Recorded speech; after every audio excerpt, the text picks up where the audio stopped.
In a tiny cottage by the sea, nestled between rolling green hills and the vast blue ocean, lived a little mouse named Pip. Now, Pip wasn't like the other mice. While they scurried about gathering crumbs and cheese, Pip was a dreamer. He spent his days perched on the windowsill, gazing out at the endless expanse of water, his tiny heart filled with a grand, peculiar ambition. You see, every evening Pip watched the sun dip below the horizon, painting the sky in breathtaking shades of orange, pink, and gold.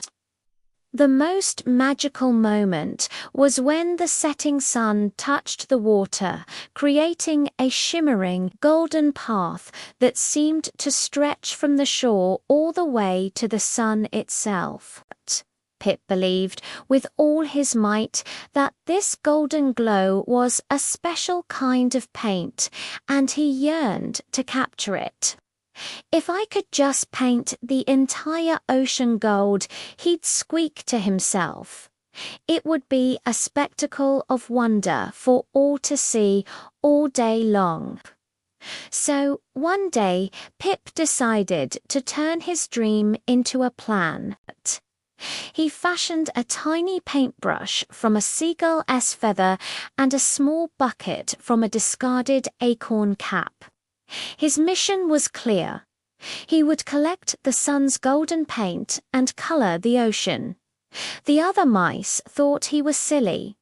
"The ocean is too big, Pip," chirped his friend, Squeaky, "and the sun's light can't be held in a bucket." But Pip's spirit was as vast as the ocean he loved, and he wasn't discouraged. As the sun began its descent that evening, Pip scurried down to the beach, his tiny tools in tow.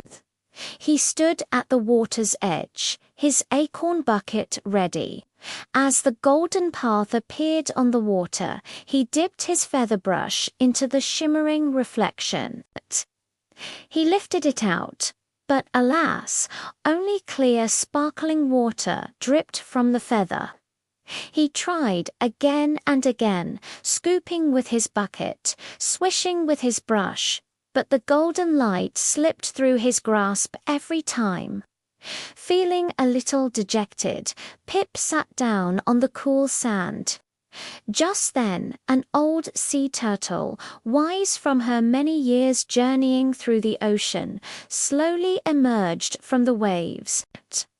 "What troubles you, little one?" she asked in a gentle, rumbling voice. Pip explained his grand plan to paint the ocean gold and how he had failed. The turtle listened patiently, a kind smile on her wrinkled face. "Ah, little mouse," she said softly, "you are trying to hold a moment that is meant to be shared, not captured. The sun's gold is not a paint you can put in a bucket. It is a gift, a beautiful performance that happens every single day for everyone to enjoy." She gestured with her head towards the shore. "Look around you." Pip turned and saw something he hadn't noticed before. He wasn't alone. Along the beach, other creatures had gathered. Rabbits from the dunes, crabs peeking from their sandy holes, and seagulls resting on the rocks. They were all silent, all watching the spectacular sunset, their faces bathed in the same golden light. In that moment, Pip understood. The magic wasn't in painting the ocean gold himself. The magic was in the shared experience of watching it turn gold together. He hadn't failed, he had simply misunderstood the nature of the treasure. The beauty of the sunset wasn't something to be owned or changed, but something to be witnessed and appreciated. From that day on, Pip still came to the beach every evening. But now he didn't bring his brush and bucket. Instead, he would invite his friends. He and Squeaky and all the other mice would sit together, their little hearts filled with awe, watching the sun perform its daily miracle. And Pip, the little mouse with the big dream, realized that he didn't need to paint the ocean gold, because the world was already full of more magic than he could ever imagine, especially when shared with friends. Thank you so much for joining me for this story. If you enjoyed it, please give this video a like and consider subscribing for more tales. It really helps the channel grow. See you next time.